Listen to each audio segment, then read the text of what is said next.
এখন আমরা যে পুজো মণ্ডপটি দর্শন করতে চলেছি সেটি হলো দমদমপাড় তরুণ সঙ্গে পুজো মণ্ডপ। এই মণ্ডপটি তৈরি হয়েছে মূলত প্রতিটি বাড়ির একটি অচেনা গল্প, প্রতিটি মনের একটি অন্ধকার কোণ ও আমাদের সবার প্রিয় সত্যান্বেষী ব্যোমকেশ উপন্যাস দিয়ে। প্যান্ডেলের ভেতরে এই উপন্যাসের নানান কারুকার্য ভরিয়ে তুলেছে, যা ভিড় ঠেলে ঠেলে দেখতে আপনাকে বেশ সময় দিয়ে দেখতে হবে।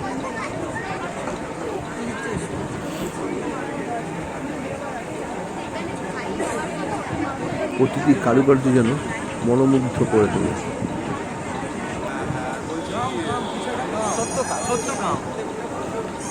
এটা দেখতে দেখতে এখন যে ভিড় আমাদের ঠেলে বাইরে বার করে দিল তা আমরা নিজেরাও বুঝতে পারলাম না।